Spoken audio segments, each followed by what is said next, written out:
surgimento, onde estão os detratores do magnetismo? O detrator significa o quê? Opositor, aquele que é adversário, aquele que se coloca como adversário, né, do magnetismo. Onde é que estão eles? Antes do surgimento do espiritismo, quem eram os detratores do magnetismo? Né? Então, assim, era principalmente a igreja. Antes do espiritismo, era a igreja. A igreja combatia ferozmente os magnetizadores. Né? Ao ponto de... por quê? Porque dentro da concepção católica, né, aquela ideia de quem que cura é Jesus. Né? Jesus é quem cura. Né? E aquela coisa toda.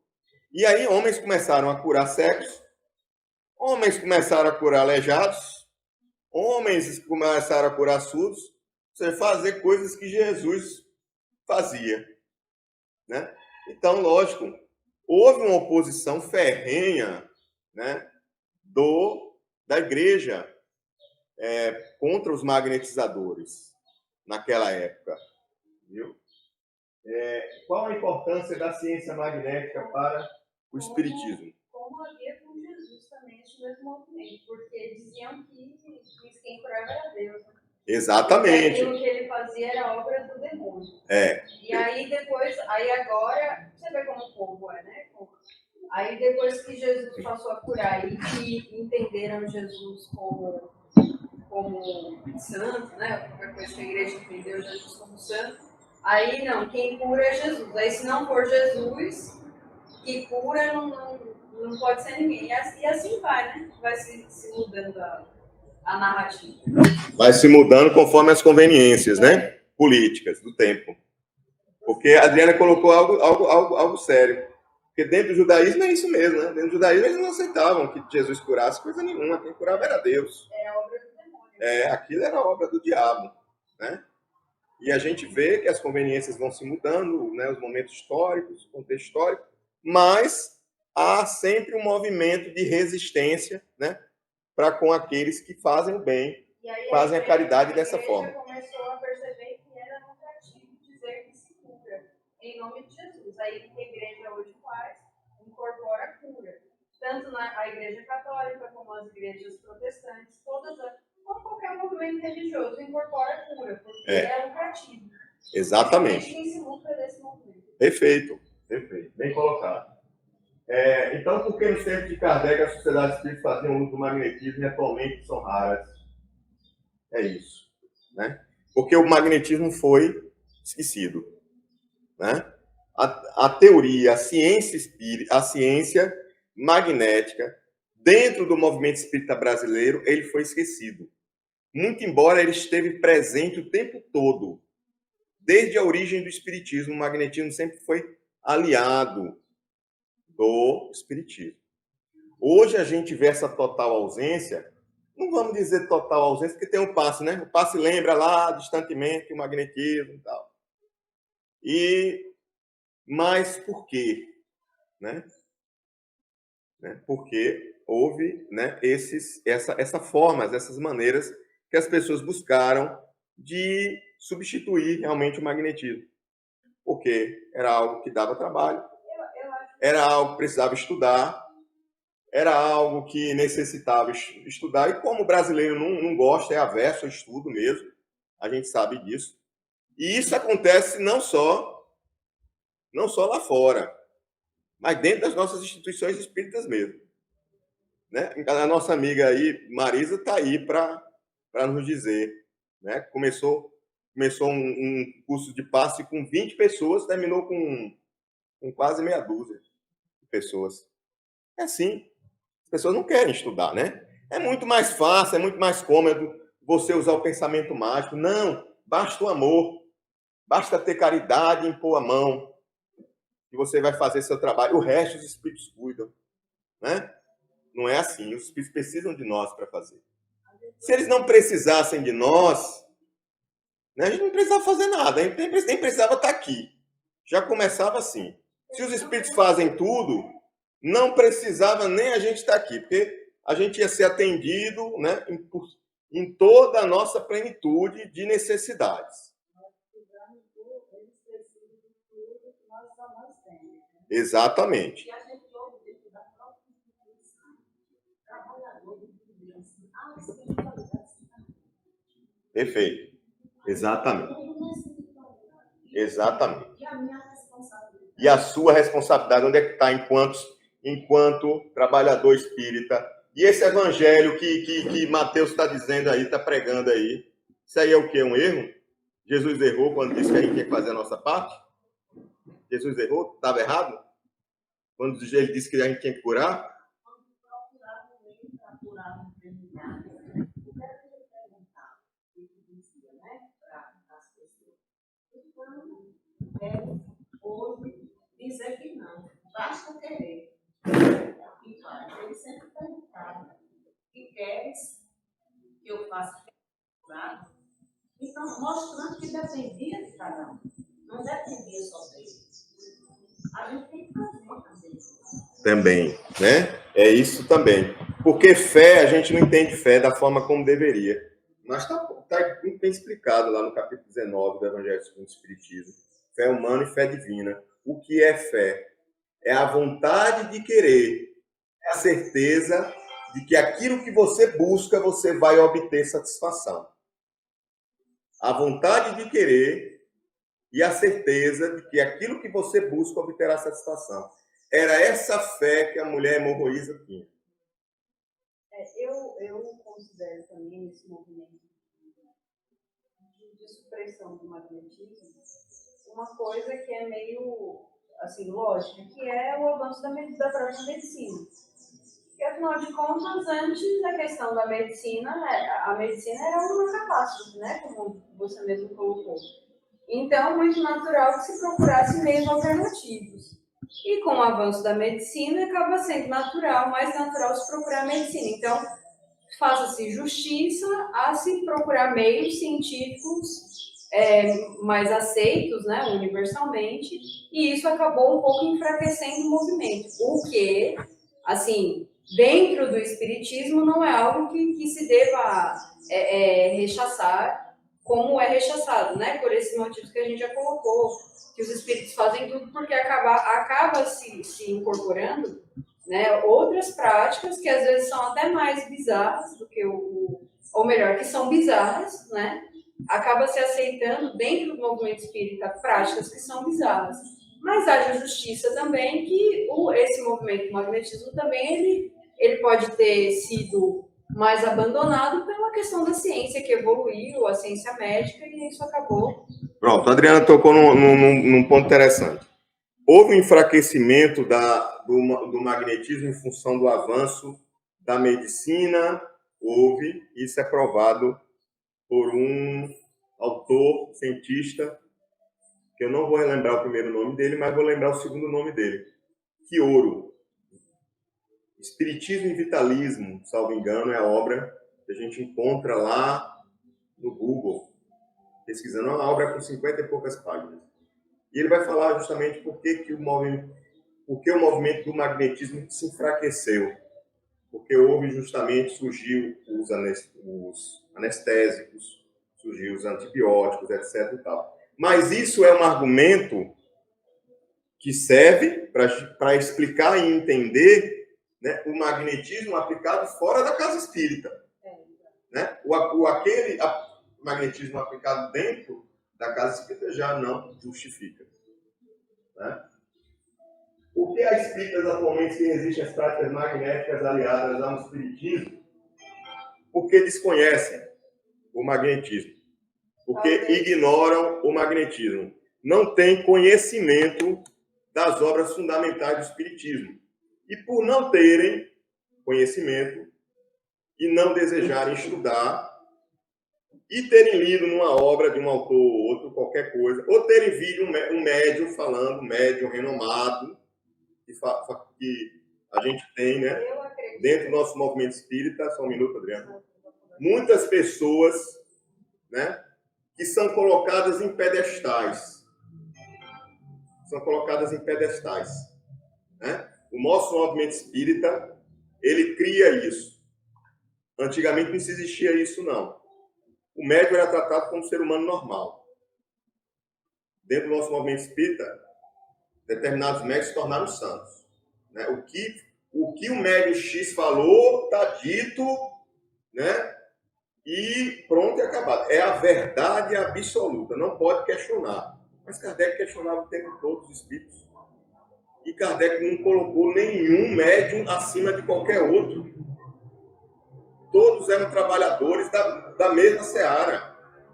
E Kardec jamais se atendeu capricho dos médiuns. Tinha médiuns que abandonaram o espiritismo no livro dos espíritos, porque queriam ter seus nomes lá incluídos.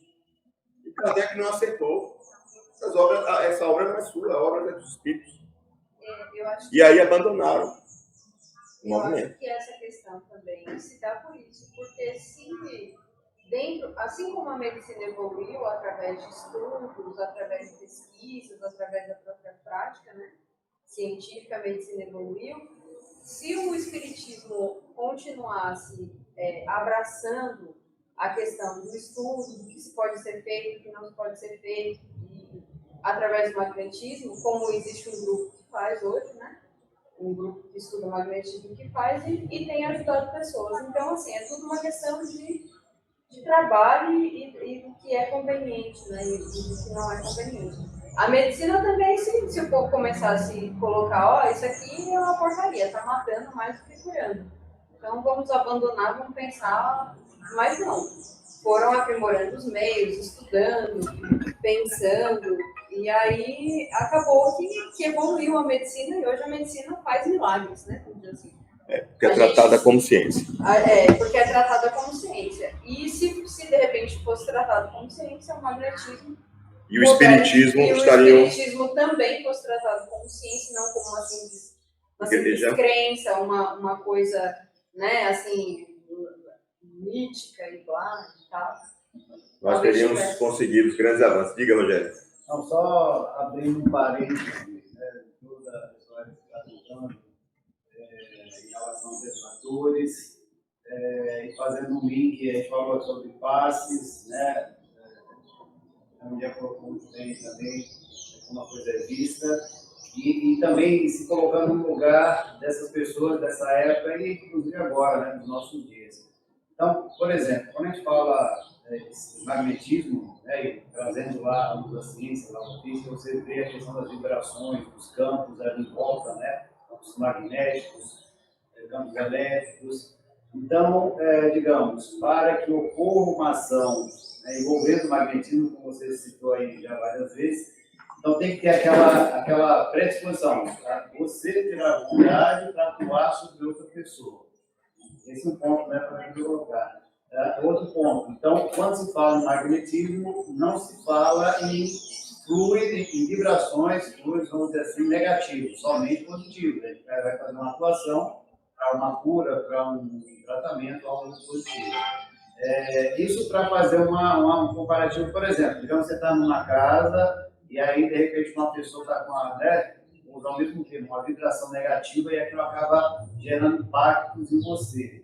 Então, nesse caso, não há de se falar, puxa, o magnetismo daquela pessoa. Aí já seria, né, uma outra coisa. Não vou nem falar, né, história lá de obsessão, mas, digamos, daquelas vibrações negativas que estão saindo de outra pessoa, estão chegando até um terceiro, não tem nada a ver com magnetismo, são coisas distintas. O magnetismo tem que ser encarado como uma coisa positiva. Não. O magnetismo, ele tanto tem ação positiva, como ela pode ter uma ação maléfica. Inclusive, quando a gente trata de obsessão, a ação obsessiva, ela se dá por meio do magnetismo. Os espíritos, eles envolvem magneticamente o obsidiado em um campo fluídico, né? E lá eles agem através da ação fluídica sobre o obsidiado. Então, o magnetismo ele pode ser usado tanto para o bem quanto para o mal. Mesmo que não seja uma ação obsessiva, por exemplo, você cruzou com alguém que está lá numa situação negativa, aquilo acaba lhe atingindo. Aquilo pode lhe impactar, exatamente. Existem pessoas que têm uma sensibilidade magnética muito apurada. Então, se você não está em num bom dia, essa pessoa ela pode captar, né, essas vibrações, tá? Sem entrar em transe, sem fazer nada. Ela capta, ela absorve, às vezes até causa que cria um mal-estar, que às vezes até as pessoas acham que é uma influência espiritual. Nem sempre é. Às vezes é uma ação magnética. Uma influência puramente magnética. Certo? Do outro. Bom, então, é isso, né? Porque há essa resistência, a gente já falou, né? As práticas magnéticas aliadas ao espiritismo hoje em dia, é justamente por isso. A gente precisa conhecer as obras fundamentais do espiritismo, porque a gente conhecendo as obras básicas fundamentais do espiritismo, a gente consegue, certo? A gente vai pausar agora. A gente vai conseguir perceber que o magnetismo ele está presente no espiritismo desde sempre. Então, ele não é uma prática estranha ao espiritismo. Logo, ele pode e deve ser trabalhado na casa espírita com vários objetivos, com vários propósitos. Porque não é só o propósito de curar, né? É o propósito de desenvolver a mediunidade, as faculdades mediúnicas. É o propósito de desenvolver as faculdades anímicas, sonambúlicas. Existem diversas possibilidades. E o que vem pavimentar o espiritismo, isso com as palavras do próprio Kardec, afirma que se não fosse o magnetismo, o espiritismo não teria chegado. Por quê? Porque o magnetismo serviu como alicerce, né, para que as ideias espíritas se viessem, se executassem. Porque, não, por exemplo, a teoria dos fluidos. A teoria dos fluidos é preencher todo o conceito de mediunidade, todo o conceito de obsessão, desobsessão, o perispírito. Né? Então, sem o magnetismo, a gente não iria entender as curas, não entenderíamos os milagres de Jesus, não entenderíamos absolutamente nada. E não tinha como o espiritismo chegar. E Kardec vai afirmar o seguinte: todos nós espíritas somos adeptos ao magnetismo, muito embora haja magnetizadores que sejam adversários do espiritismo. O que isso quer dizer para nós? Que os adversários do magnetismo, no tempo de Kardec, estavam onde? Fora das instituições espíritas. Não estavam dentro do movimento espírita. Estavam fora. Porque todos eram adeptos do magnetismo. Kardec, na Revista Espírita, ele afirma isso. Vamos nosso minutinho, 20 minutinhos aí, gente, para a gente dar continuidade ao nosso encontro, viu? Olá, gente, voltamos para concluir agora o nosso trabalho. Certo? Aí alguns minutos. E vamos trabalhar agora. As obras publicadas. O que sabemos sobre o magnetismo hoje? Né? Essa é a grande pergunta. Sabemos alguma coisa? Sabemos, né? Afinal de contas, a gente já estudou magnetismo aqui na nossa instituição por 2 anos, com a felicidade de estudar com mais de 90% da equipe de trabalhadores presentes. Então, sabemos, podemos dizer que sabemos, né? Mas essa realidade não é a realidade de toda a casa, instituição espírita. Às vezes, a gente fala de magnetismo, a pessoa diz o quê? Né? Que é isso? Né? Eu acho que eu já ouvi falar nisso. Acho que eu já li isso numa obra espírita, mas o que é isso mesmo? Né? Não sabe o que é, exato. Ainda impera essa ignorância, porque a gente ainda não está estudando, o movimento espírita ainda não está estudando magnetismo. As obras publicadas pela FEB sobre o magnetismo. A Federação Espírita Brasileira, nós sabemos que ela exerce um papel muito importante para o nosso movimento espírita. Quer a gente goste dela, quer a gente não goste dela, quer a gente compartilhe de ideias, não compartilhe de ideias da Federação Espírita. Fato é que ela tem um papel muito importante na hegemonia da cultura do movimento espírita atual no nosso país. Né? E o que foi que ela produziu em termos de obras sobre magnetismo ao longo dos anos? Vamos lá, então. Primeiro, na revista O Reformador, que é uma revista, né, é um periódico que foi publicado desde a época... Gente, o chat está aí ligado, viu? Se vocês quiserem fazer algum questionamento, quem não fez de algum conteúdo passado, quem tiver aí no chat, que não tiver no presencial aqui, não fez uma contribuição que desejasse, que desejava, pode colocar aí que a gente lê aqui e comenta. Então, assim, desde a publicação da revista do Reformador, a Federação Espírita Brasileira começou a falar muito de magnetismo. Mas depois ela parou de falar. Tem um tempo que ela parou de falar um pouco de magnetismo. Nas primeiras obras, nos primeiros periódicos, ela fala de magnetismo.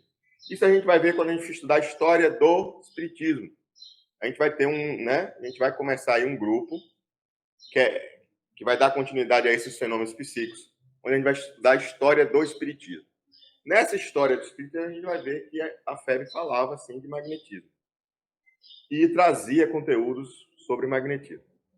Depois ela parou um tempo. Aí ela resolveu publicar as obras de Alfonso Douay, Magnetismo Curador e Magnetismo Curativo. São obras extraordinárias sobre magnetismo.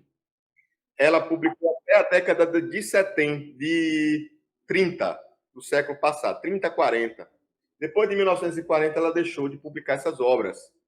Tá? Magnetismo Curador e Magnetismo Curativo. Agora, são obras que a gente pode encontrar facilmente no Google, baixando. Busque lá Magnetismo Curador, Magnetismo Curativo. Você vai encontrar a obra toda em PDF. Tá? Com ricos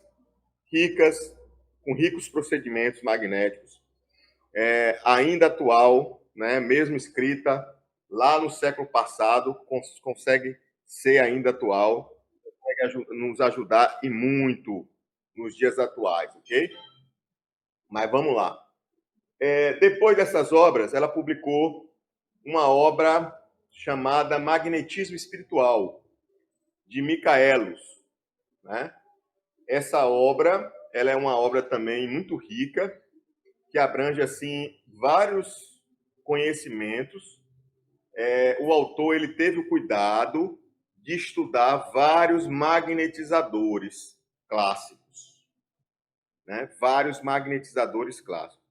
Então, assim, magnetizadores do tempo de Kardec, magnetizadores que antecederam Kardec, estudou também o pensamento de Kardec sobre o magnetismo, o pensamento dos espíritos da codificação sobre o magnetismo, e é uma obra extraordinária, chama-se Magnetismo Espiritual, de Micaelos. Micaelos ele foi vice-presidente da Federação Espírita Brasileira, e essa obra ela saiu em artigos. Primeiro, ela foi publicada na revista O Reformador, em artigos periódicos.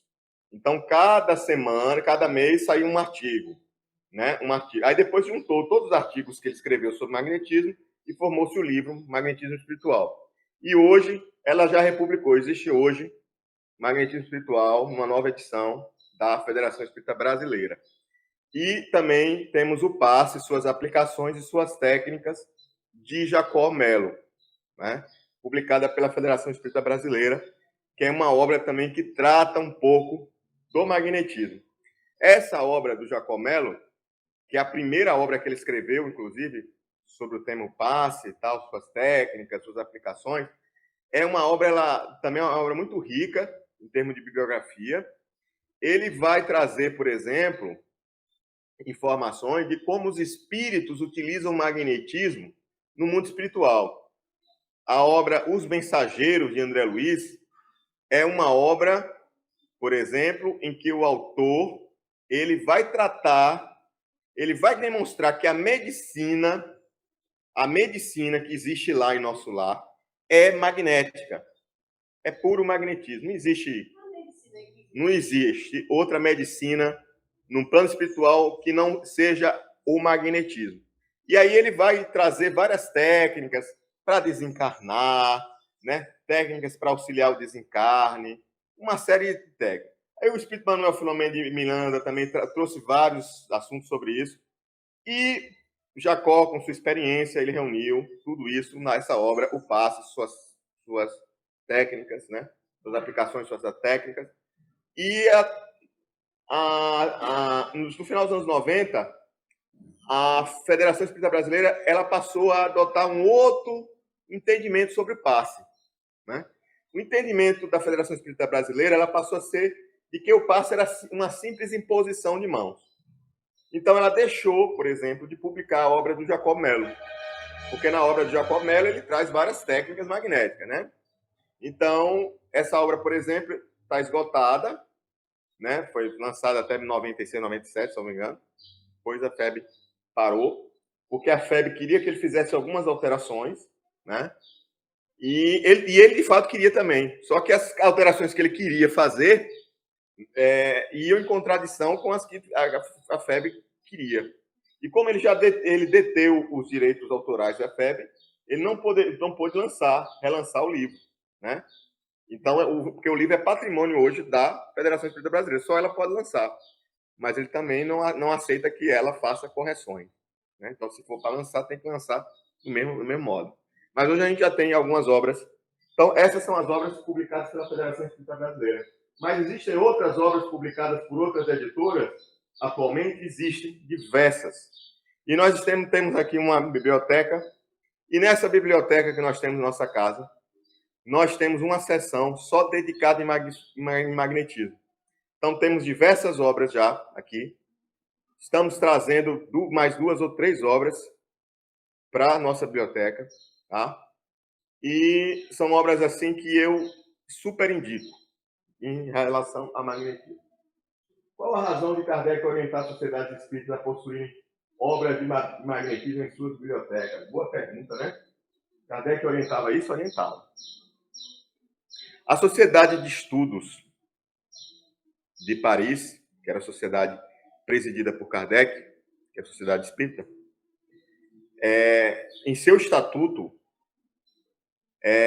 havia, no próprio estatuto da instituição, havia o quê? A orientação de que não devia faltar obra de magnetismo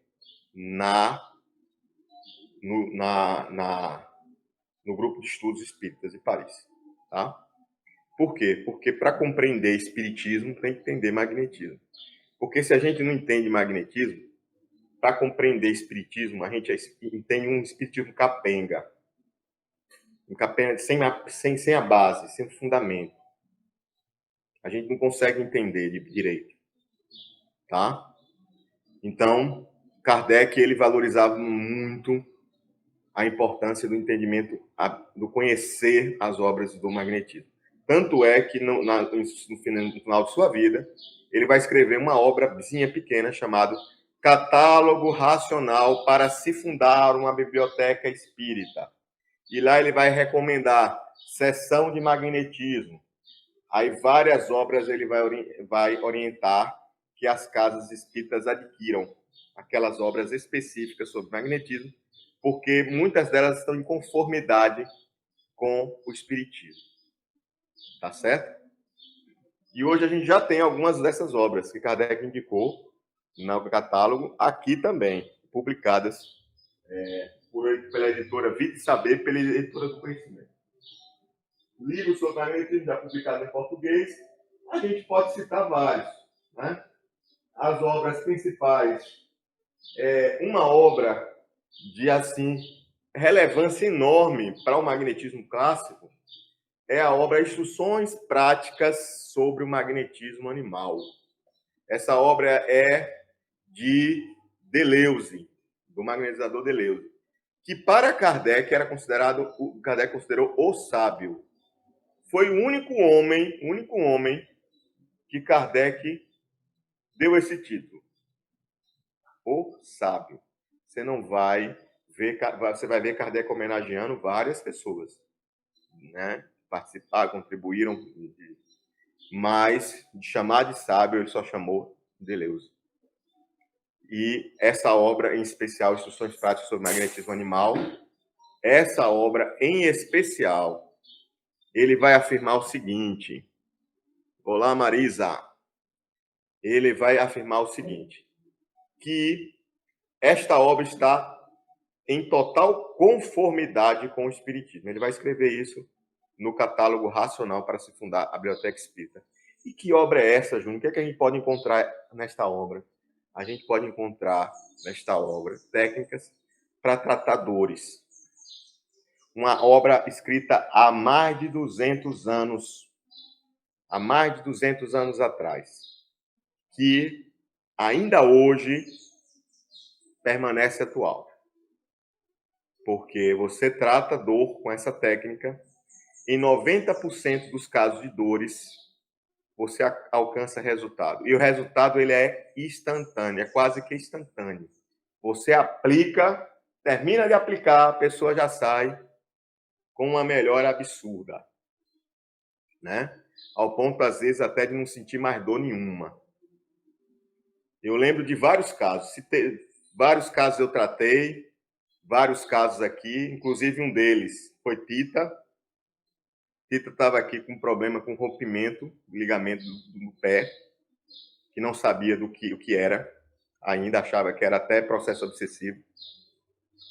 E ela estava sem conseguir colocar o pé no chão. Falei, Tita, vem aqui, vamos tratar. Peguei e tratei. Tita saiu daqui andando normalmente, com o pé normal. Não estou sentindo dor nenhuma. Dia seguinte, não estou sentindo dor nenhuma. Passou 3, 4 dias sem sentir dor. Né? Mas eu disse a ela, olha, o seu problema é físico. Você procura um ortopedista. É algo que eu tinha sentido pelo tato. Né? E aí ela precisou fazer um procedimento cirúrgico. Mas foi, né? Aqui vocês são testemunhas disso. Alguns de vocês presenciaram aqui isso que aconteceu. E Meire mesmo, diversas vezes, eu atendi Meire com dores terríveis. Uma vez, uma dor, ela começou a sentir uma dor do nada um dos rins. Ela até deu trabalho dela se deitar na maca, de tanta dor. Nós utilizamos essa técnica de Deleuze. Cessou a dor instantaneamente. Né? A Adriana diversas vezes fiz uso, Mainha diversas vezes fiz uso, Raimundinha cheguei a fazer uso, e técnica de dor está aí também presente para poder falar. Aquela já é uma outra técnica para dor. Patrícia, eu praticamente... não lembro se eu tratei de dor com ela, não. Eu tratei o problema dela, né? E alguns outros probleminhas, assim. Mas eu não lembro de dor, não lembro. Talvez até tenha também. Porque foi tanta gente que eu já tratei de dor que eu esqueço, viu, gente? Me perdoe. Mas, assim, o resultado é extraordinário. Então, imagine, gente, a gente tem um poder na mão. Poder na mão. Basta que a gente use. Né? E a gente pode trazer alívio para muita gente que está com dor, gente está acamada. Tinha uma senhora, e Wagner Marques conta isso, a senhora que estava em fase terminal, onde a morfina já não sentia, a morfina não fazia mais efeito. Ela dava graças a Deus quando via Wagner Marques chegando, que é magnetizador. Porque quando ele chegava, ele aplicava essa técnica. E ela passava horas sem sentir dor. Imagine, né? Que coisa maravilhosa é isso para uma pessoa que está morrendo de dor. Porque dor não é coisa que preste, não. Né? Dor não é coisa que... Tem gente que diz assim, a dor é bom, a dor evolui, né? Para quem não sente, para quem tem lá um plano de saúde, está perto de Salvador... Aí tá bom demais, porque aí se sentiu dor, vai para o hospital e trata logo na hora e acabou. Mas quem está no interior, meu amigo, sentir dor, e se dor evoluísse, e se dor fizesse evoluir a gente, o que é que a gente ia fazer? A gente ia pegar um monte de martelo aqui, ia começar a bater, não era? porque evoluía, pronto, não precisava mais nada, né? Bastava bater no martelo aqui, ó. Fibromialgia mesmo era espírito superior. Pois é, já era, já era. Depois dessa encarnação era para Cristo já, porque fibromialgia é terrível, né? É terrível. Marisa disse, ó, a Marisa aqui recordando ela com aquela enxaqueca. A Marisa foi uma das pessoas que a gente trabalhou um problema de dor terrível nela. E olha que nesse dia eu estava cansado, estava muito cansado. Eu tinha trabalhado muito, eu tinha feito 3 ou 4 atendimentos, e tem uns 2 anos, 2 ou 3, foi no período da pandemia. Aí me liga a Marisa, Júnior, você pode me dar um passe? Porque eu tô morrendo de enxaqueca, eu já tomei tudo que é de remédio, tem 2 dias aqui, assim, enxaqueca não passa de jeito nenhum. E eu, meu Deus do céu, me dá força, né? Mas eu não vou deixar ela na mão, não. Peguei e fiz o tratamento da enxaqueca para dor, né?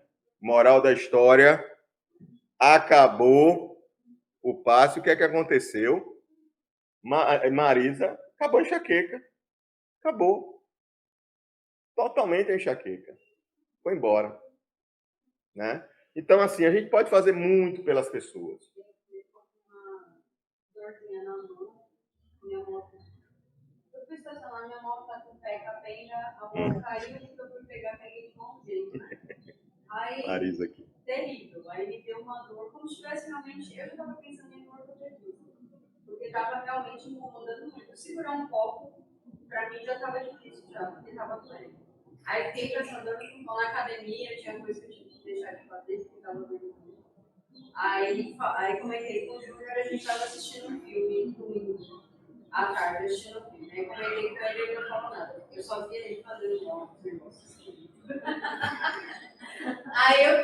Aí começou a parar de doer, né? Aí eu já foi me dando raiva aqui. Ele já foi ficando raiva. Se você não passa na minha mão, né? Tá parando de doer. E assim, melhorou bastante. No dia mesmo, eu Não fiquei sentiu mais. aí, depois a gente fazendo movimento, né? Como é um problema. Eu acho que deve ter realmente mexido com alguma coisa, fazendo movimento, mas não voltou a doer. Assim, Da forma como estava, né? Como estava. Tá vendo, gente? E isso daí não é nem a técnica de Deleuze, viu? É uma técnica tão bonitinha de fazer. Depois eu vou ensinar vocês. E essa eu não ensinei para vocês não ainda, viu? Essa é novidade. É tão bonitinha e fácil de fazer. Eu passei 5 minutos para fazer, olha. E ela passou uns 5 dias com essa mão doendo, ou mais de 10 dias. E eu fui fazer no 10º dia. No 10º dia eu fui fazer 5 minutos. 5 minutos. Não precisei de mais nada. Mais nada. Mas vamos lá. Mas vocês vão aprender a fazer também. O movimento que tenta resgatar o magnetismo para as instituições espíritas. Esse movimento é um movimento que a gente vem notando nos dias atuais, né? Por quê? Porque o movimento espírita brasileiro, ele se distanciou muito do movimento espírita, né, da era de Kardec, do tempo de Kardec. Houve um distanciamento muito grande. E isso há vários fatores que a gente poderia passar, né, 1 dia, 2 dias aqui só falando, fazendo seminário. Então, assim, hoje em dia existe um movimento, dentro do movimento espírita, que visa resgatar, né, esse espiritismo feito dentro da proposta de Kardec. E eu estou inserido dentro desse movimento. Tanto é que a gente está aqui falando de magnetismo. Se propõe só a isso, Júnior, esse movimento, a resgatar o magnetismo dentro das casas espíritas? Não. Tem muita coisa aí que precisa ser revista. Muita coisa mesmo. Mas o magnetismo é uma das coisas, tá? Que a gente precisa resgatar. Então, esse movimento tem crescido, tá? Bastante. Na época da pandemia mesmo, a gente viu a união. A união fez muita força, né? Muitos magnetizadores se uniram. Pessoas que não eram magnetizadores, mas já tinham estudado magnetismo, que estavam vendo seus parentes adoecendo, indo para enfermarias de hospitais, para UTI de hospitais, uniram forças e fizeram um trabalho grandioso, né? Onde nós vimos respostas maravilhosas, né? onde nós também aprendemos muito com o magnetismo sendo aplicado à distância. Aprendemos também bem o processo de desencarne, tivemos a oportunidade de ter percepções sobre o desencarne, percepções ricas sobre o desencarne das pessoas. Então, foi um trabalho muito bonito, né? E vem crescendo a cada dia isso daí. Lógico, de uma forma bem gradativa, porque hoje, se a gente for contar, existem em torno de centenas de magnetizadores. Talvez aí em torno de 400, 500 magnetizadores. Deve ter mais de 5.000 casas espíritas só no Brasil, né? Ainda é um movimento pequeno. Magnetista, que é aquele que estuda o magnetismo, ainda deve ter em torno de uns 1.500, 2.000. Isso a nível de Brasil. Nos Estados Unidos, a gente tem também algumas instituições nos Estados Unidos que trabalham com magnetismo, mas também são poucas, ainda é minoria. A maioria não trabalha com magnetismo. Na França também, a maioria ainda não trabalha com magnetismo.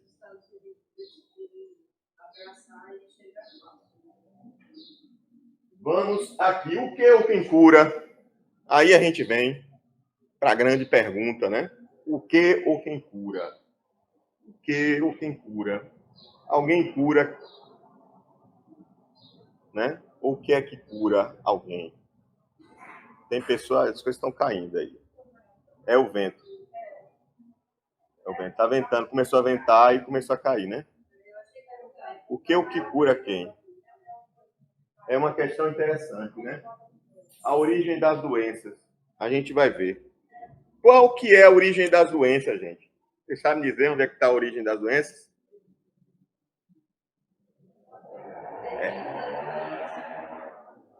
A gente já ouviu aqui no espírito, depende da doença.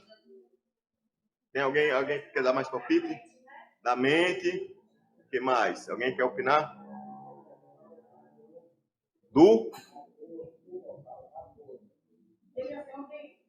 Qual a origem, a causa? Vem de onde?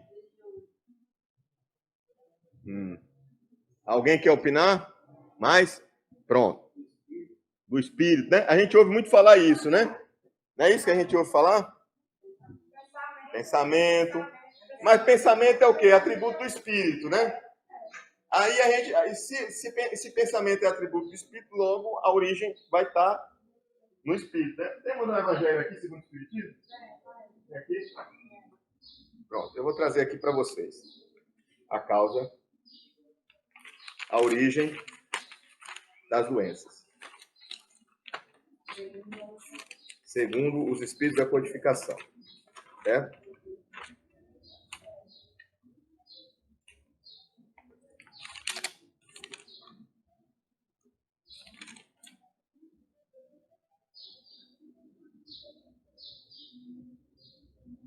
Aqui, página 359.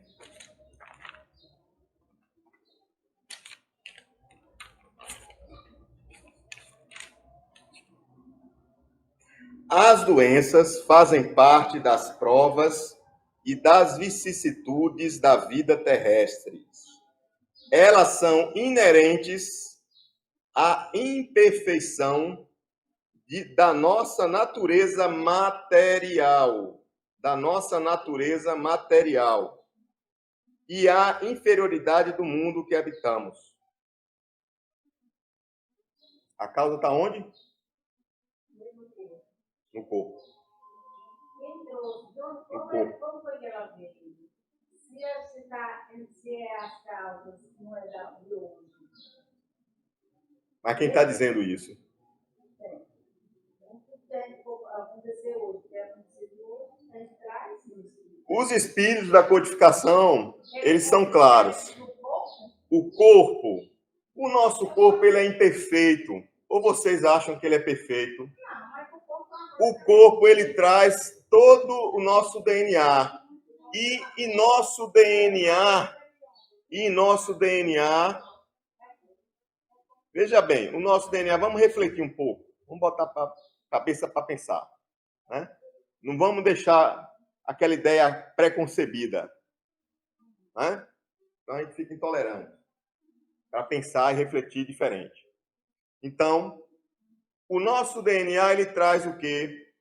ele traz ainda muitas daquelas doenças que estão pré-existentes em nós. Que elas podem acontecer na nossa vida ou não.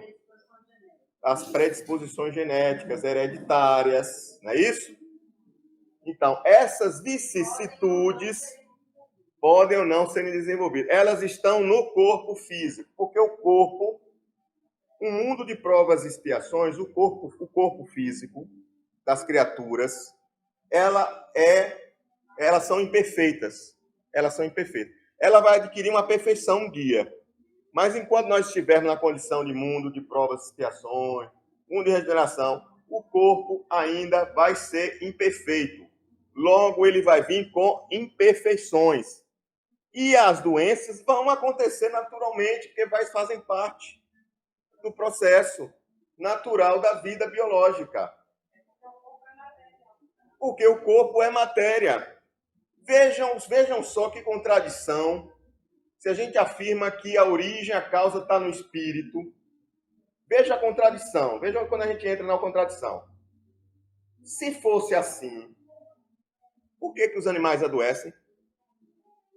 E animal não tem expiação, né? Não tem prova. Por que o animal adoece? Hein?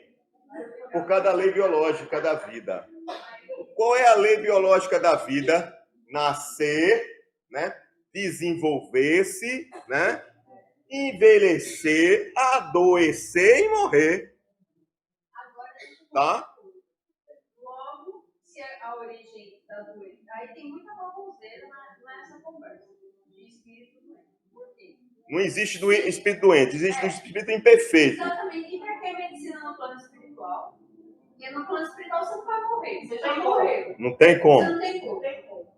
Não tem como.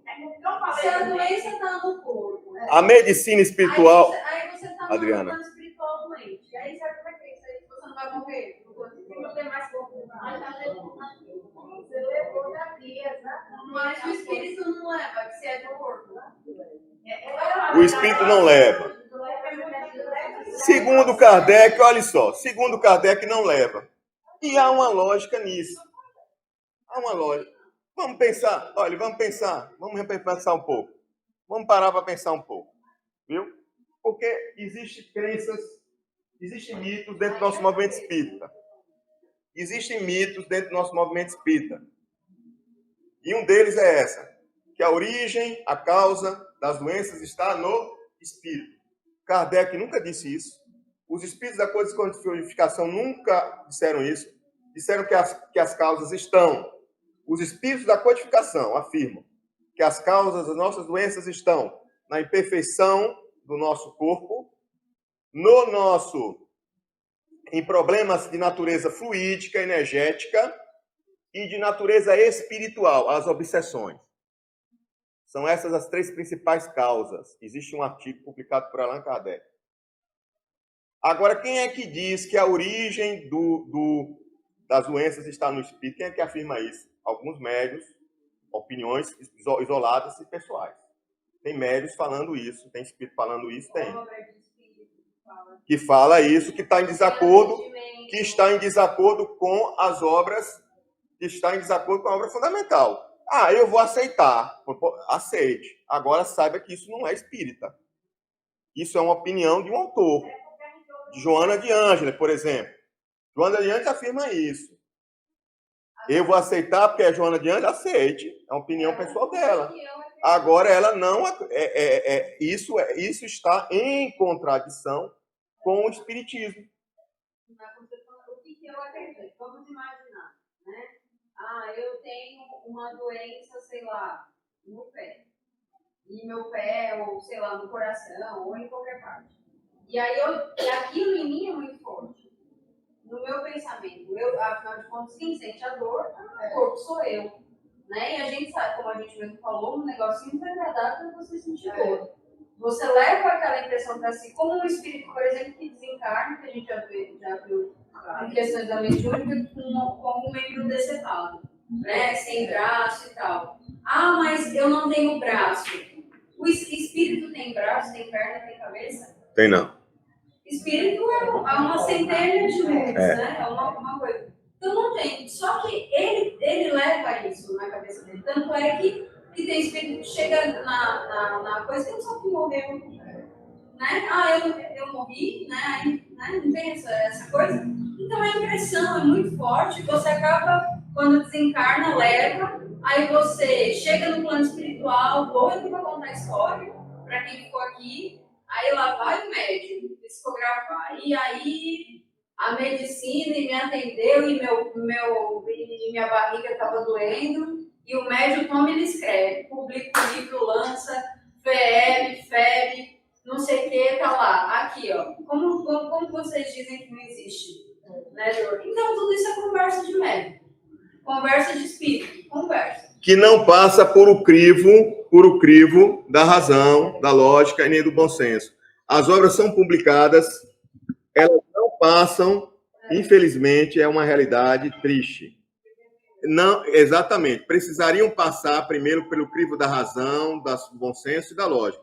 Está em acordo, está em desacordo com as obras fundamentais do Espiritismo? Ah, está. Se está, a gente deveria, no mínimo, pôr uma nota. Põe uma nota, informe. Isto é uma opinião do autor. Pronto. É igual violetas na janela, né? Esta... tanta coisa. Violetas na janela é uma percepção dela. Às vezes Deixa o Rogério falar aqui agora. A questão do espiritismo fala muito sobre expiação, né? De repente outras vivências, de repente você está vivendo aqui algo, né? Experiências aqui, em função de algo que você fez de uma maneira equivocada lá atrás, você deve estar sentindo na pele aqui. Então, automaticamente vem aquela ideia de você querer atribuir, né? Fazer o link ali. A expiação. Perfeito. E a expiação existe. Mas como é que a expiação existe? Vamos entender como é que acontece a expiação. O espírito, quando ele vai reencarnar, e ele precisa passar por um processo expiatório, porque ele sente, por exemplo, que se ele permanecer com um membro, ele pode cometer, por exemplo, suicídio novamente. Então, ele opta voluntariamente em vir sem membro, desmembrado. Ele vai buscar o quê? Uma família que tenha condições, que traga, né, condições hereditárias para que seu corpo se forme daquela forma, sem membro. Não existe as pessoas que são portadoras da família cheia de câncer, por exemplo, pode ser um processo expiatório. O que é que vai acontecer? O espírito vai se afinar àquela família, porque naquela família ela vai encontrar as condições biológicas para passar o processo, né, da expiação dela. Percebam como é diferente. tem um processo mental. Vejam, percebam que há um processo diferente. A gente não carrega para o nosso perispírito, a gente carrega sensações. Mas o perispírito ele jamais é maculado. O corpo físico ele é maculado, sim.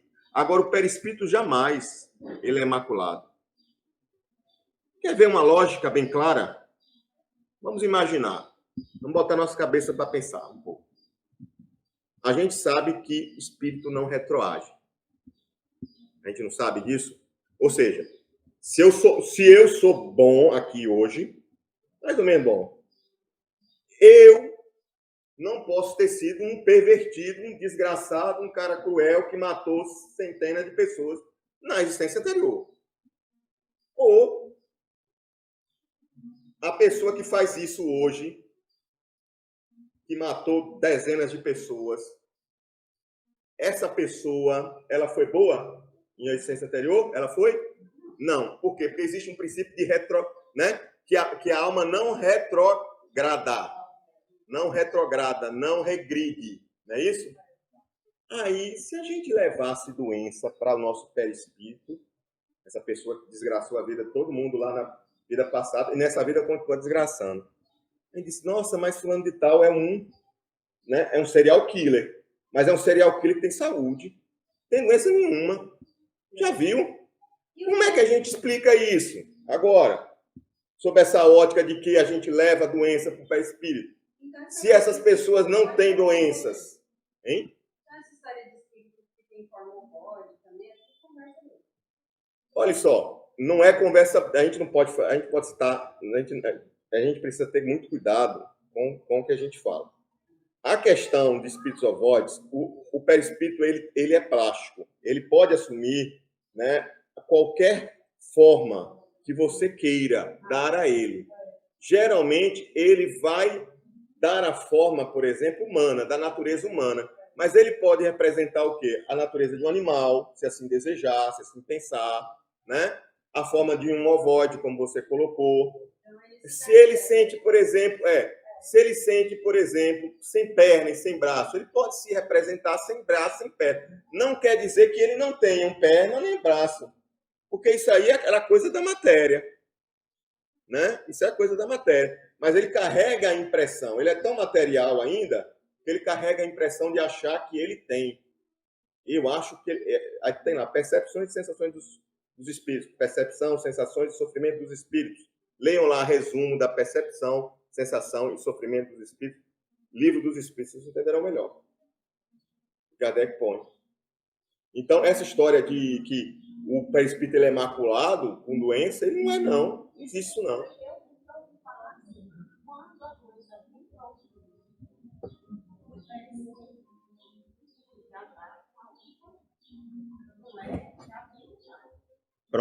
Pronto. Exatamente. O que nós temos a entender é o seguinte. Kardec, nesse artigo, se você for procurar lá a Revista Espírita, no Kardecpédia, vocês verão lá as causas das doenças. E nessas causas das doenças, Kardec vai colocar o seguinte, que há causas de doenças que vêm do perispírito, que vem do perispírito e somatiza no corpo físico. Não é isso? E somatiza no corpo físico, né? Mas isso é uma das causas. O grande problema é a gente colocar tudo na mesma conta. É dizer que é expiação. A gente falar, por exemplo, de karma, que não existe karma dentro da doutrina espírita. Não existe karma, não. A gente está aqui para evoluir, para aprender. Não existe dívida, não. Esse negócio de dívida. Entendeu? Deus é misericordioso. Deus está nos dando uma oportunidade. Mas não é karma, é expiação. É expiação. Às vezes é prova. Às vezes é prova.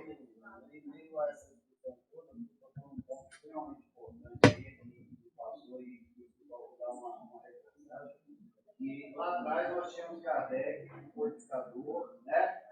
Tem um grupo ali que, vamos fazer esse filtro, fazer essa organização. Outro dia até acho que a gente conversou a respeito do Dr. Gilberto, falando sobre o espiritismo no Brasil.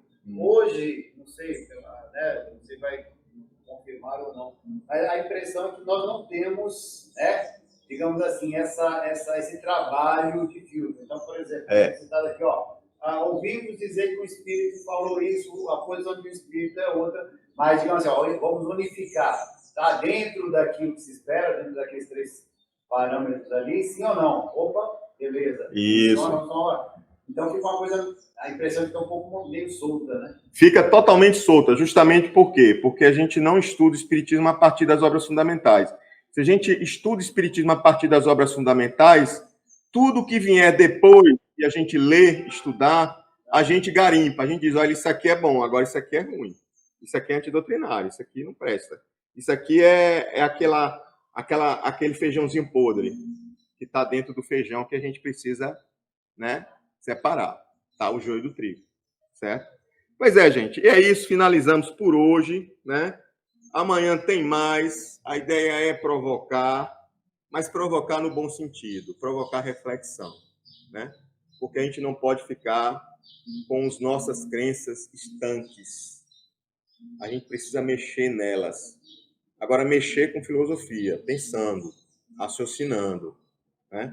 Parando para ver se tem lógica, se tem sentido para mim. Porque, às vezes, a gente aprende as coisas de uma forma equivocada.